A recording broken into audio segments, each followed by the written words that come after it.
¿Hablo? Bueno, me voy a poner de pie porque si no se van a quedar dormidos porque ya es la hora de la siesta.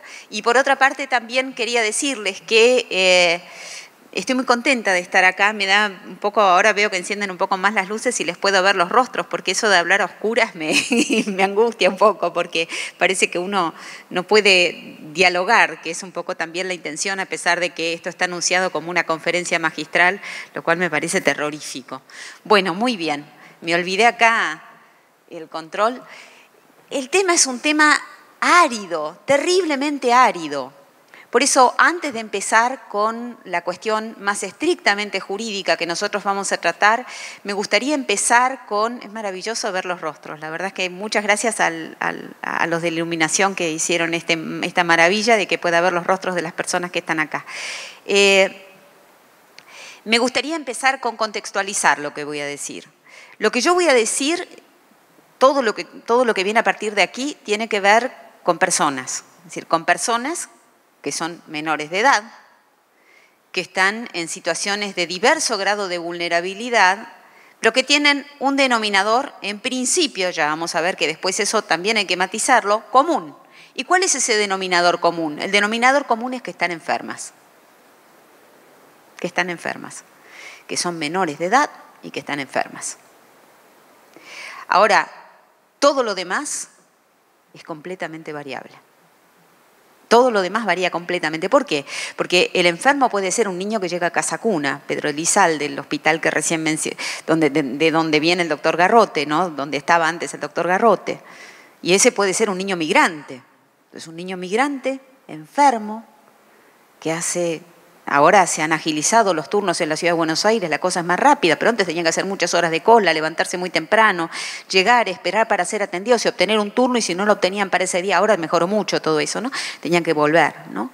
Eso es la situación, ¿no? Ahora mejoró muchísimo. Y por otra parte, nosotros sabemos que nuestros servicios públicos de salud son de excelentísima calidad, de modo que nosotros le brindamos a extranjeros y a nacionales y a los niños extranjeros y nacionales y a los niños migrantes servicios de salud de excelentísima calidad.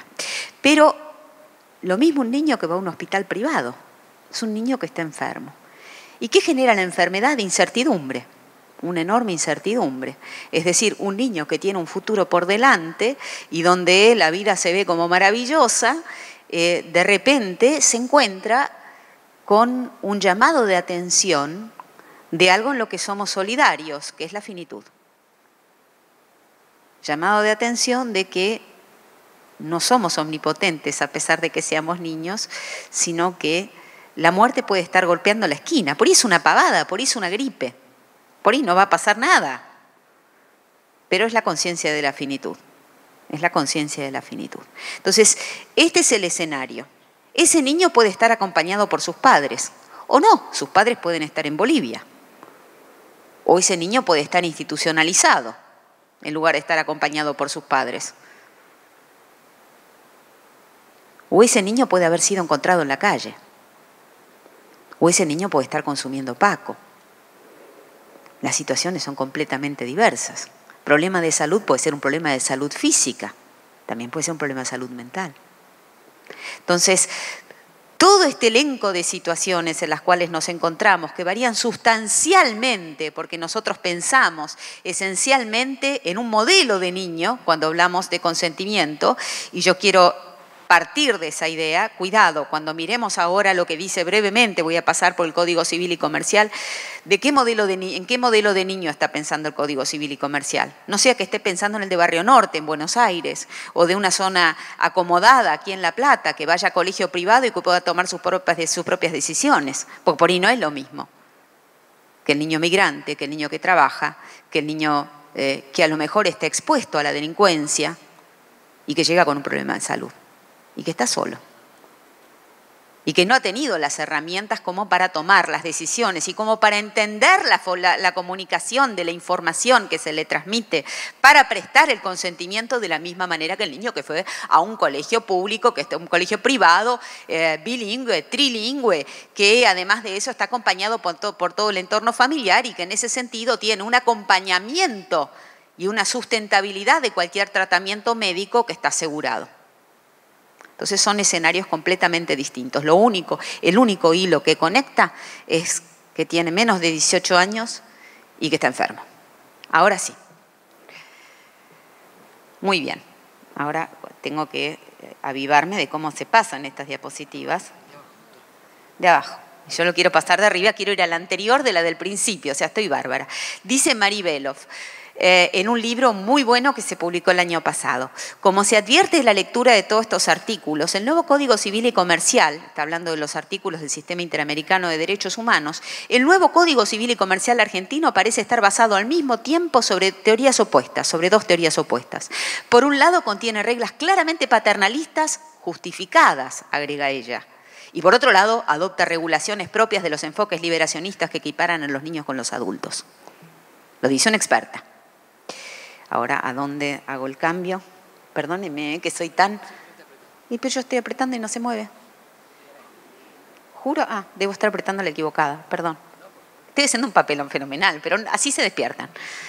Es un gag para que se despierten. Este es el artículo 26. Ya lo conocen, perdónenme que lo haya traído. Y no es esto de lo que tengo que hablar, pero era necesario recordarlo brevemente porque es muy fácil, dice. Se presume que el adolescente entre 3 y 16 años tiene aptitud para decir por sí respecto a aquellos tratamientos que no resultan invasivos ni comprometen su estado de salud o provocan un riesgo grave en su vida o integridad física.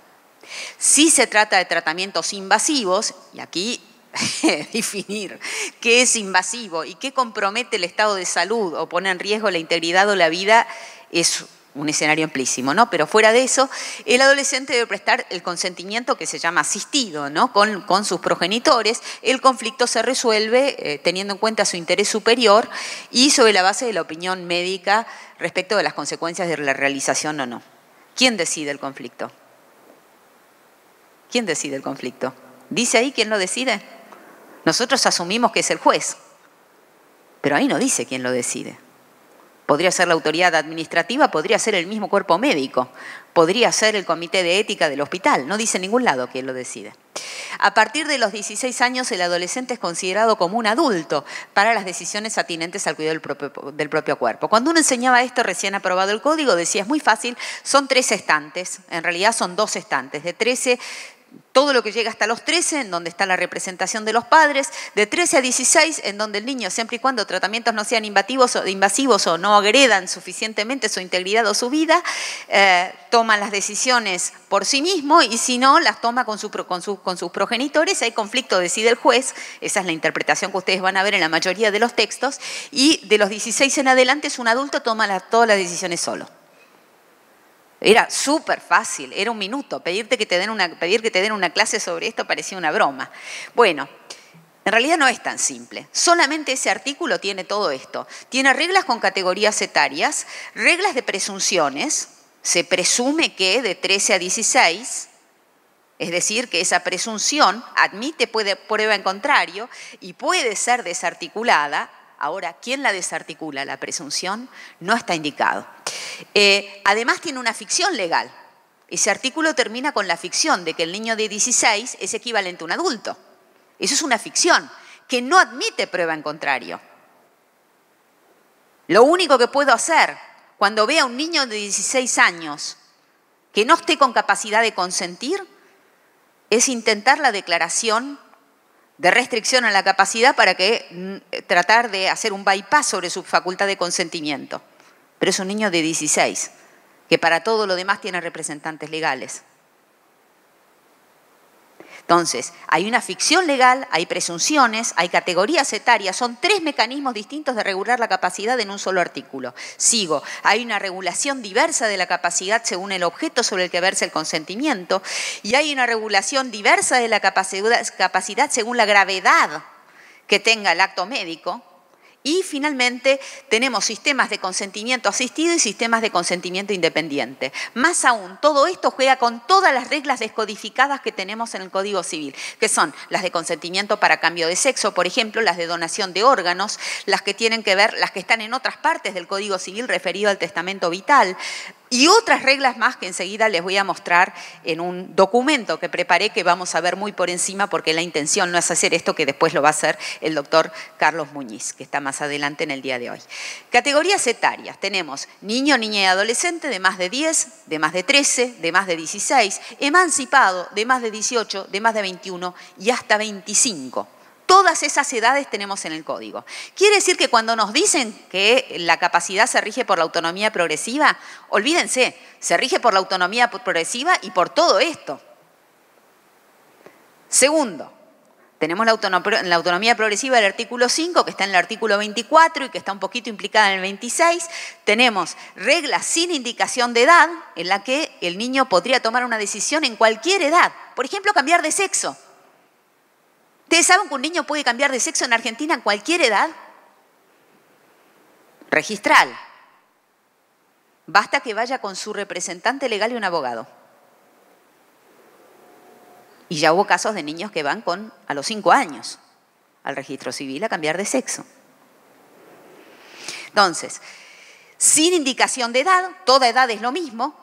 Entonces no es autonomía progresiva, porque si toda edad es lo mismo, necesito integrar el criterio de autonomía progresiva, edad y grado de madurez, para poder perfeccionar el que no me fija edad. Pero claro, la autonomía progresiva implica que tiene que haber un testigo del niño que tiene que determinar si ese niño tiene edad y grado de madurez suficiente. Ahora, cuando las decisiones son significativas, podría ser cambiar de sexo, podría ser conocer, acceder a la identidad, ¿no es cierto?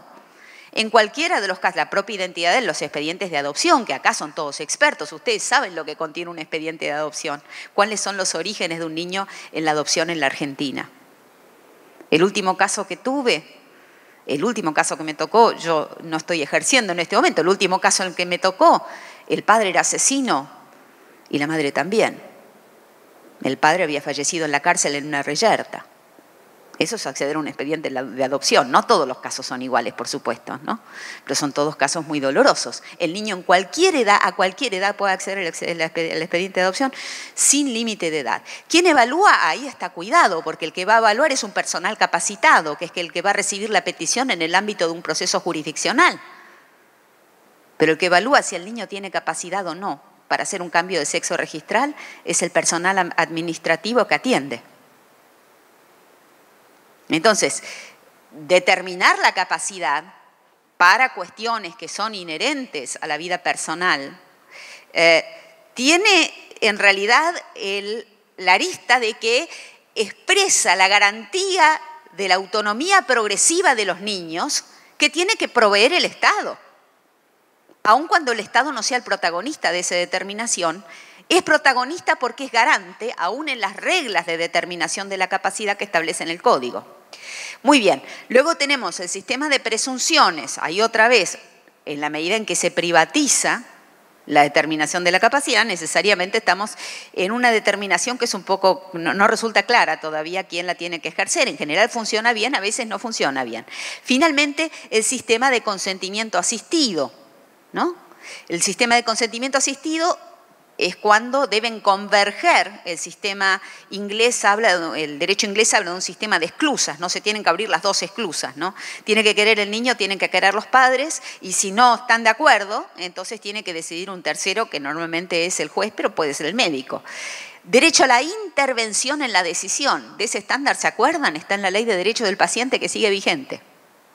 El niño tiene derecho a intervenir en la decisión sobre el tratamiento médico, sin que nosotros sepamos qué es lo que quiere decir del todo intervenir. Aspectos contradictorios entre los principios de autonomía y protección que nos aparecen a lo largo de la regulación y confusiones lingüísticas que tenemos entre todas las denominaciones que hay, ¿no? De niño, niña menor, adolescente, persona menor de edad, que aparecen a lo largo del código, ¿no? En un cuadro, a ver si acá lo podemos poner el cuadro.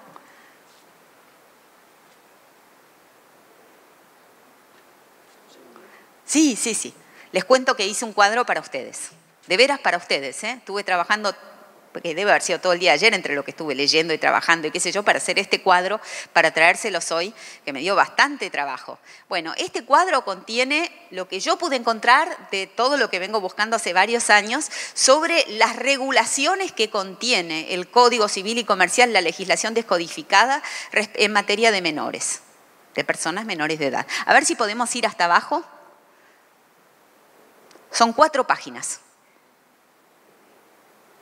¿Ustedes pensaban que eran fáciles las determinaciones de la capacidad? Nosotros dijimos que fácil. Vamos otra vez un poquitito para arriba. Ahí estaban las presunciones, ahí están las cosas que son sin límite de edad, ahí están los criterios de edad y grado de madurez. Muy bien. Yo les digo, por ejemplo, que una persona de 16 años puede tomar la decisión de interrumpir un tratamiento médico vital. Y si al padre le parece que ese niño está deprimido y que la gente no lo está contemplando, no lo está viendo, no tiene potestad para oponerse, porque alcanza la mayoría de edad sanitaria el niño. El niño lo puede decidir. Pero ese niño no puede fumar ni beber bebidas alcohólicas. Ese mismo niño que puede decidir morir al mismo tiempo por la legislación antitabaquismo y por la cuestión relativa a la protección de los niños contra las bebidas alcohólicas, ese joven de 16 años, después de haber decidido interrumpir un tratamiento médico vital, no puede fumar. Esa es la legislación que nosotros tenemos. Tenemos todas estas cuestiones que nosotros vemos aquí, ¿no? Yo había escuchado la maravillosa conferencia de la mañana sobre el acceso de los niños a Internet y la ética y todo lo demás, y yo estaba pensando al mismo tiempo que los niños hasta los 10 años se presume que tienen capacidad para los contratos de escasa cuantía. ¿Y qué pasa con los contratos de escasa cuantía en Internet? ¿Quién constata si esa presunción es correcta o es correcta? ¿O quién tiene una sospecha? Es imposible, ¿no? Se vuelven un poco abstractos. Pero esas son cosas que nosotros veníamos pensando y ahora van a ver por qué yo digo todo esto, que ahora parece que no tiene nada que ver, pero ahora lo voy a cerrar. ¿Podemos bajar un poquitito? Ahí está. Quiero detenerme un minuto en los progenitores adolescentes.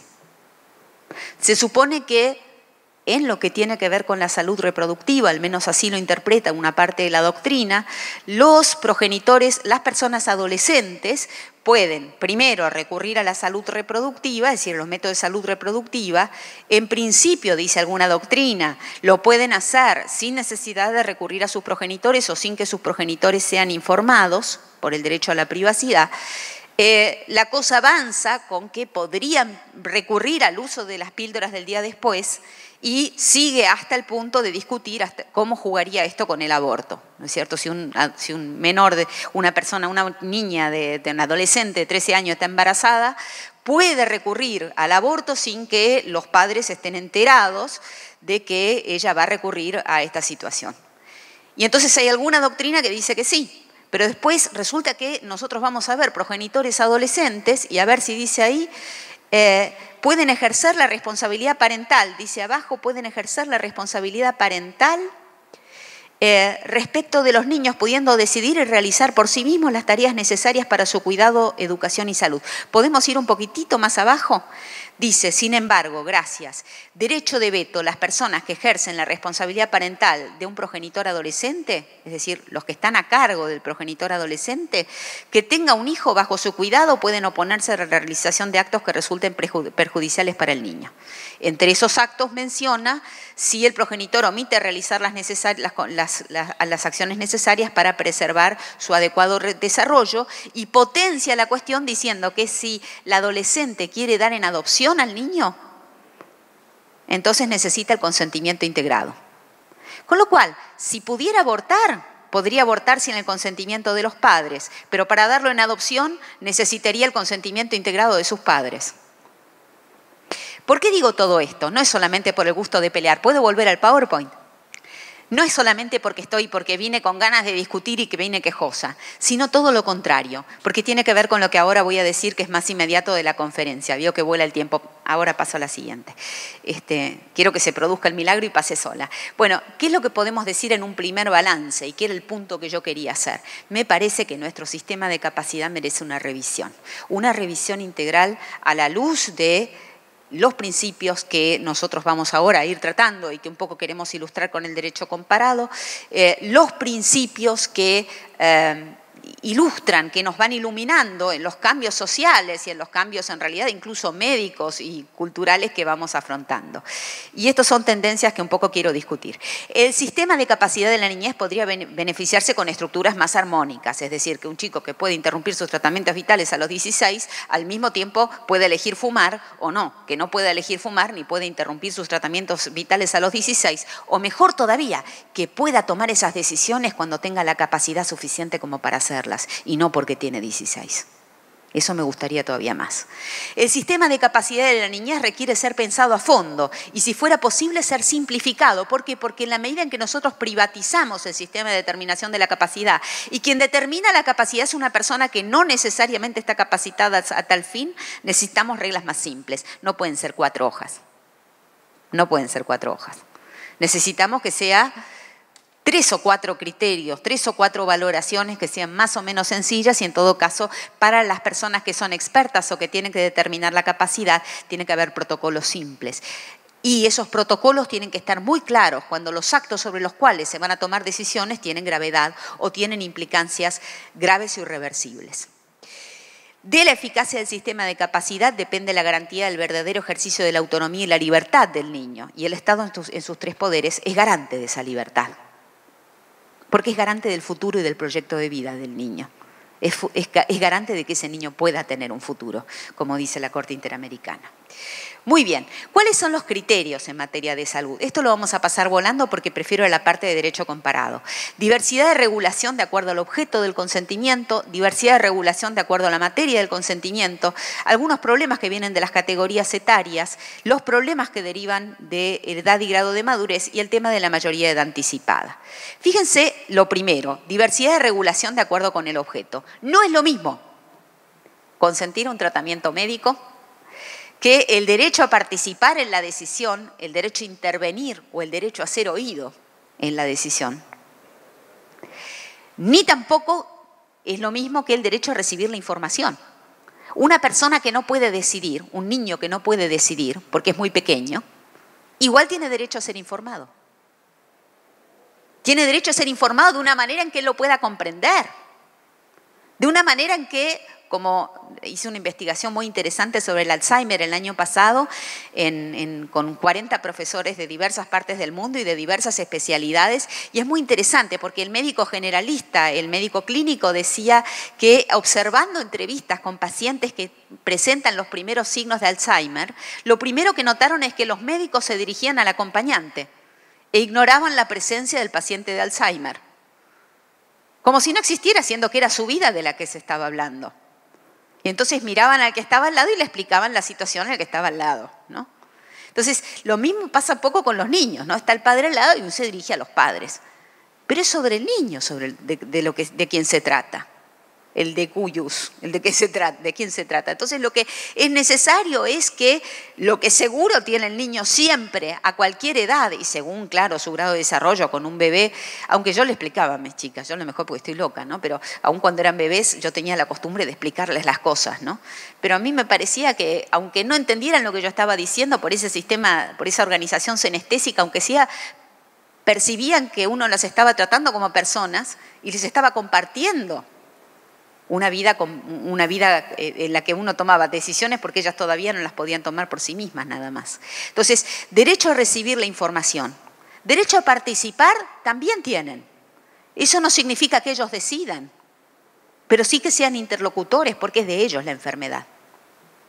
Ellos son los protagonistas de la enfermedad. Derecho a intervenir, seguro. Derecho a ser oído, seguro. Derecho a decidir, eso es distinto. Eso es distinto. Derecho a acceder a la historia clínica. Esto sobre todo también tiene que ver con el derecho de vetar el acceso a la historia clínica de otras personas, por ejemplo, de los propios padres. Y eso cuándo debe producirse y bajo qué circunstancias. Después está el consentimiento en el cual está ese sistema de 2 esclusas. Es decir, yo consiento, yo digo que sí y mi padre dice que sí. Ahora, si mi padre dice que no, o yo digo que no, entonces tiene que decidir un tercero. Es lo que pasa de los 13 a 16 cuando los tratamientos son invasivos o suponen un riesgo grave a la integridad física o a la vida. El derecho a la privacidad y la posibilidad de hacer un bypass a través de los padres, que los padres no se enteren de la decisión, que puede montarse arriba del consentimiento. Es decir, yo puedo decir, yo tengo derecho a consentir, pero además no quiero que mis padres se enteren, no accedan a la historia clínica y no tengan nada que ver con esto. ¿No? Y eso en qué casos debe proceder y en qué casos no. Y luego, por último, el derecho a rechazar un tratamiento médico, que como explica muy bien la doctrina unánimemente, lo mismo que sucede en todo el derecho, mientras que el rechazo debe ser explícito y claro, el consentimiento puede ser simplemente más llevadero. El rechazo al tratamiento médico generalmente requiere, incluso para resguardo del médico, unos cuidados adicionales, ¿no? Respecto al derecho a ser informado, ha dicho la Corte Interamericana de Derechos Humanos. En este marco cobra relevancia la especial relación entre el médico y el paciente. La Corte nota que esta relación está caracterizada por la simetría. En esta medida, la Corte entiende que el consentimiento informado del paciente es una condición sine qua non para la práctica médica, la cual se basa en el respeto a la autonomía y la libertad para tomar sus propias decisiones. Dice más adelante que tiene que ver con la dignidad de la persona humana. Diversidad de regulación respecto de la materia. Yo les decía, todo es enfermedad. En realidad, en la Argentina y en muchos sistemas jurídicos comparados, lo que sucede es que cuando se habla de consentimiento a tratamientos médicos, muchas veces se involucran cuestiones que no son propiamente médicas y en realidad tiene que ver más bien con disposiciones que tienen que ver, si ustedes quieren, con el propio cuerpo. Y en ese sentido están las materias reproductivas, que no tienen muchas veces nada de enfermedad. Las técnicas reproductivas no suponen necesariamente, no son un correctivo de una enfermedad, porque las causas de la infertilidad no se resuelven por medio de las técnicas de reproducción humana asistida, sino que las técnicas de reproducción humana asistida permiten tener un hijo de otra manera, haciendo una suerte de, esquivando un poco el problema que hay para engendrar, ¿no es cierto? Entonces, la cuestión reproductiva y al mismo tiempo la posibilidad de obtener asesoramiento reproductivo, el tema de la píldora, etcétera, etcétera. Vamos a ver ahí que está más prolijo. Las materias reproductivas, por ejemplo, ser padre, eso sabemos, en el código no hace falta regularlo, no hay límite de edad, es simplemente a partir de que se adquiere la capacidad reproductiva, lo regula la naturaleza. Y lo sabemos porque tenemos situaciones dramáticas, niñas embarazadas a los 9, a los 11, ¿no? Situaciones terriblemente dramáticas. Eso no lo puede regular el código. En cambio, ser padre por técnicas de reproducción humana asistida, eso sí lo regula el código. A los 18. Hasta los 18 no se puede ser padre por técnicas de reproducción humana asistida. Ahora, si yo quiero ser padre por adopción, ahí tengo que esperar hasta los 25. ¿Por qué esa divergencia?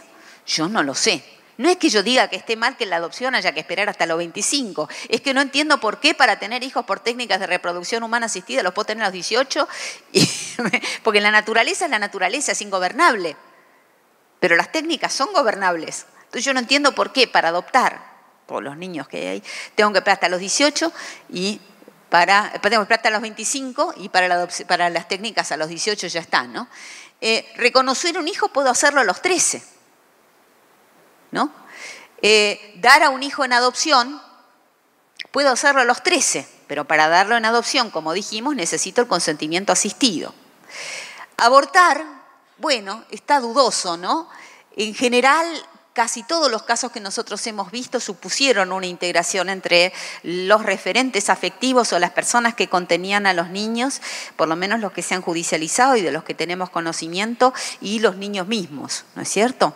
Ahora, no hemos tenido un caso claro en el cual se hubiera planteado una oposición. Generalmente vemos a los niños, a las niñas acompañadas, ¿no es cierto? Pero algunos dicen que a partir de los 13, yo no estoy segura por lo que les dije del artículo del 644 que regula a los progenitores adolescentes. Esterilizarse, no sabemos, porque no hay ninguna regla al respecto. Podríamos decir que es un tratamiento invasivo y que en ese caso, si estuvieran de acuerdo los padres, ¿se podría hacer? Terrible pensarlo, ¿no? Supongan que un padre la convenza a la niña de 13 que a lo mejor es bueno que se esterilice y entonces concurrieran los dos consentimientos y entonces da miedo pensarlo.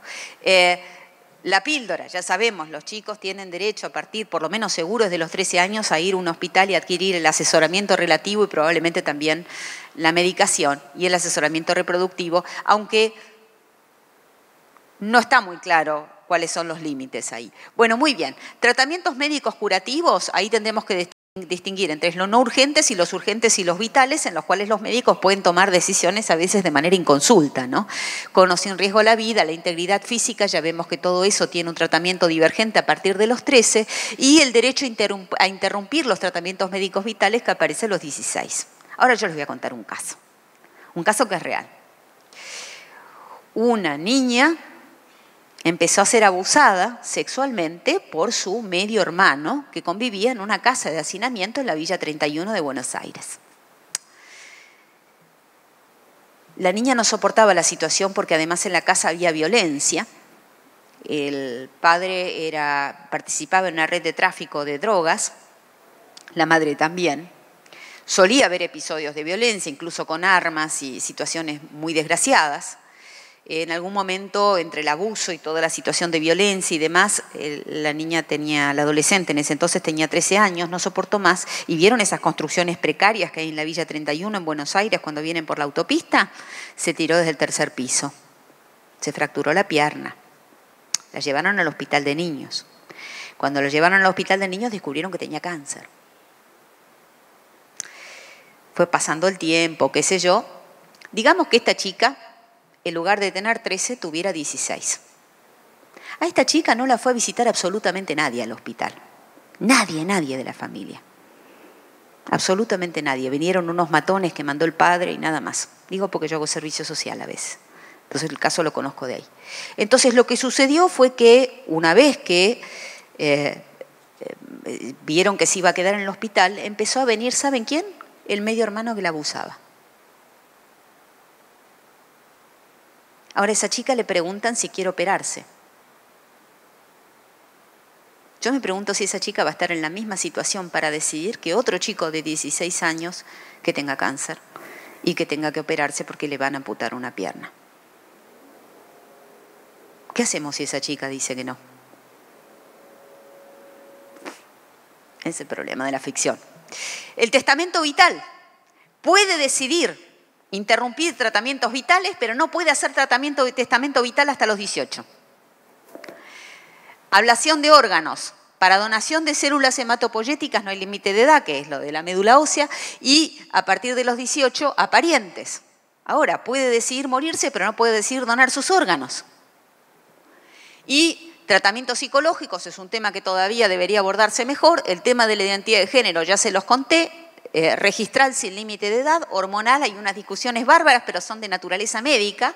En general nosotros sabemos que los tratamientos hormonales los hay reversibles y que entonces en general la indicación internacional, según estuvimos averiguando justamente este año que hicimos unas investigaciones, aparentemente conviene esperar a que sea adolescente, es decir, recién a los 13. Pero hay mucha presión para que se den antes. Y la quirúrgica debería ser a partir de los 18. Pero nuevamente, ustedes me van a decir, se va a poder morir, pero no va a poder hacerse una intervención quirúrgica para cambiar de sexo. Seguimos en el mismo problema. Bueno, fumar, bebidas alcohólicas, etcétera, a los 18. Ahí estamos. Entonces tenemos varios problemas que ustedes ven que tienen que ver con la armonización. Es decir, tenemos que empezar a pensar qué criterio parece razonable para unificar todas estas divergencias. Muy bien. Vamos a saltear, vamos a saltear. Esto sí me interesa. Una de las cosas que se están descubriendo y que vienen del derecho comparado es que la necesidad del establecimiento de la capacidad ya no es solo en el momento en que yo la evalúo, sino que tiene que mostrar signos de continuidad. Es decir, la autonomía como para tomar la decisión, el estándar de la edad y grado de madurez suficiente tiene que mostrar signos de continuidad, tiene que ser una evaluación circunstanciada, tiene que permitir no solamente valorar la madurez intelectual y la madurez psicológica, sino también la madurez emocional, y que debe tenerse en cuenta, bueno, eso ya lo dije, lo de la inconstancia, ¿no es cierto? ¿Qué otras cosas más? Bueno, esto lo pasamos, que es simplemente el gráfico de lo que yo les había dicho. La pregunta es si es lo mismo, ¿no? ¿En qué modelo adolescente pensó el legislador cuando fijó las categorías etarias, ¿no? Y en cuál piensa cuando piensa en la autonomía progresiva. Otra cosa que se tiene muy en cuenta en general a la hora de determinar es la reversibilidad y la irreversibilidad de los tratamientos. Es algo que la ley no ha tomado en cuenta, pero la irreversibilidad es trascendental. No tiene derecho a arrepentirse si toma una decisión de naturaleza irreversible. Por eso lo de los tratamientos hormonales reversibles. Si fuera de naturaleza irreversible la decisión, entonces habría clausurado su vida en ese solo acto de decisión que tuvo la ocasión de hacer. Es lo de interrumpir tratamientos vitales, es irreversible. Si cambia de opinión ya es tarde. Muy bien. Hayes Martin, acá empezamos un poquito con un panorama, ¿no? En el libro The Major Minor Doctrine, dice la doctrina del menor maduro. Vamos a decirlo rápido, nosotros acá en el derecho internacional, nosotros trajimos a la Argentina, importamos de la Argentina. ¿Vieron lo de los productos importados que siempre nosotros traemos lo que viene de afuera? Dos doctrinas. Una es una doctrina más antigua del derecho norteamericano, que es la doctrina del menor maduro, y otra, que creo que es la que más directamente nos llega a nosotros, que es la doctrina del caso Gillick, que ustedes habrán escuchado muchísimo, que tiene que ver con el criterio de la autonomía progresiva. Esas dos doctrinas, en buena medida, tienen los lineamientos de los que recogió la ley argentina en el nuevo Código Civil y Comercial. Este autor, que se llama Martin Hayes, y que yo tuve la suerte de conocer, se pregunta si un niño puede rechazar unilateralmente un tratamiento médico. Y dice, una de las preguntas es si el consentimiento del menor maduro debería ser tratado como el equivalente del adulto o existen diferencias. Y entonces, en este sentido, quiero traerles los últimos estudios que se están haciendo que son concordantes, ¿eh? O sea, este trabajo que yo traje acá, hay muchísimos trabajos más que están trabajando sobre esta misma línea, que es la idea de los nuevos estudios que nos aportan las neurociencias y cómo lo podemos aplicar al consentimiento de los niños. Y una de las cosas que descubren las neurociencias, a partir de estos escaneos del trabajo neuronal, es que de ninguna manera los niños consienten a ninguna edad, ni siquiera los adolescentes como los adultos. Lo que más se parece a un adulto, esto es gracioso, pero tiene que ver con la etapa de latencia, parece ser el niño de 12 años. Porque a partir de los 13, cuando empieza la adolescencia, como hay una perturbación hormonal, aparecen otros elementos nuevos que hacen que el consentimiento sea un poco más distanciado del adulto que el del niño de 12. El niño de 12 parece que tiene una serenidad mayor para tomar la decisión.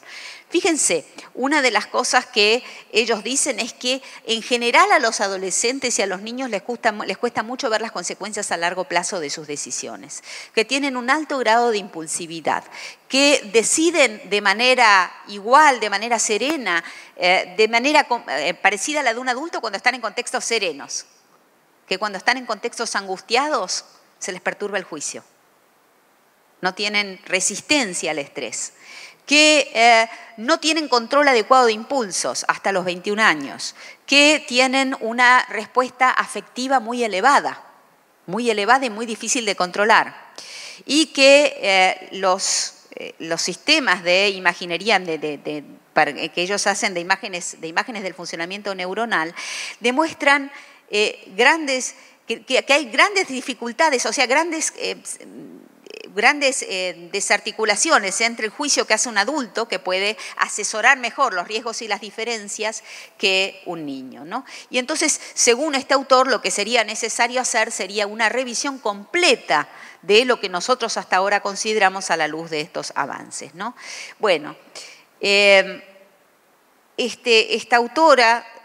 autor, que es Mark Cherry, dice que es peligroso ignorar los datos porque significaría poner en peligro a los niños. Y entonces cita una serie de fallos de los Estados Unidos, el último que cita es de 2012, diciendo que en todos los casos la Corte concluyó con evidencia científica que no había apoyo desde el punto de vista científico para que los niños debajo de los 18 años pudieran tener las mismas capacidades que los adultos. Mientras que estos dos autores escribieron un artículo refiriéndose al último concepto con el que voy a terminar mi intervención, espero que relativamente en tiempo. Lo que dicen estos autores es lo siguiente, lo que dicen es que cuando nosotros consideramos que el niño debe tomar decisiones en soledad, o sea, autónomamente pero solo, en realidad estamos transfiriendo el paternalismo familiar al paternalismo del Estado o del médico o de la persona con la cual el niño se va a encontrar. Porque lo que nosotros sabemos, y lo dice la Corte Interamericana en otro párrafo, en un caso que se llama IB contra Bolivia, que es el que vengo de citar, la Corte Interamericana dice, en realidad el consentimiento siempre es bidireccional. En realidad, y es verdad, ustedes van al médico y no saben qué tratamiento necesitan. Necesitan que el médico le diga, mire, existen estos 5 tratamientos, causa y entonces dice, sí, está bien, pero si yo hago eso, ¿cuánto tiempo voy a tardar en curarme? Es un diálogo, es bidireccional. Pero claro, ese diálogo yo puedo tenerlo con el médico, pero también tal vez quiero tenerlo con mi familia, aún como adulto. ¿Cuánto más si lo quiero tener como adulto, necesito tenerlo como niño o como adolescente? ¿Cuánto más es conveniente y enriquece esa cuestión bidireccional? Entonces, descontextualizar, aislar al niño del contexto en el cual tiene que prestar el consentimiento, dicen estos autores, hace trasladar el discurso de un paternalismo familiar a un paternalismo social o de Estado. Estas mismas ideas son reflejadas en estos artículos. Yo hubiera querido desarrollar, les había traído también algo de doctrina inglesa, pero era demasiado, que es la doctrina del caso Gillick. En realidad, de lo que se habla ahora es de traspasar del concepto de autonomía individual para prestar el consentimiento médico a un concepto de autonomía que se denomina relacional. Y entonces esa autonomía surge no tanto de yo solo, individual, en el medio de una isla, como Robinson Crusoe, que nos saluda ahí. Hola, Robinson. No es tanto la persona individual, el niño, el adolescente que está solo y a la que la familia no se le puede acercar y que tiene que tomar las decisiones en completa soledad, sino es al contrario. Es el consentimiento que se procura acompañado, porque acompañado es más fuerte, porque acompañado da más libertad. La compañía no quita libertad, la suma. Nos hace más fuertes y nos hace por eso más libres. Entonces, tanto para el consentimiento médico de personas con restricciones a la capacidad, como para el consentimiento médico en la infancia, en el derecho comparado aparece crecientemente la noción de autonomía relacional. Entonces van a encontrar un montón de libros publicados en los últimos 2 o 3 años sobre el concepto de vulnerabilidad de autonomía relacional, que me parece que es muy rico. ¿Y qué dice al respecto? 2 segundos, no hay manera que yo en 2 segundos pase, acá está sola, pobrecita. Yo la quisiera acompañada. Bueno, ¿qué dice la Corte IDH sobre la autonomía? Este es el caso Macarena Hellman, que ustedes conocen, y dice que este derecho implica la posibilidad de todo ser humano autodeterminarse y escoger libremente las opciones y circunstancias que le dan sentido a su existencia. En este caso de los niños y niñas, si bien son sujetos titulares de derechos humanos, aquellos ejercen sus derechos de manera progresiva a medida que desarrollan un mayor nivel de autonomía personal, por lo que en su primera infancia actúan en este sentido por conducto de sus familiares. En consecuencia, la separación de un niño de sus familiares implica necesariamente un menoscabo en el ejercicio de su libertad. La Corte recoge este criterio de que la separación de la familia es un menoscabo en el ejercicio de la libertad, no solamente para la primera infancia, sino una pluralidad de fallos en que los niños por diversas razones fueron privados de su familia. Creo que ahí de alguna manera está expresada esta vertiente que tiene que ver con la autonomía progresiva y que de alguna manera a mi modo de ver la perfecciona, que es la de la autonomía relacional. Ahí estoy. Muchísimas gracias. Me pasé 1 minuto y 13 segundos.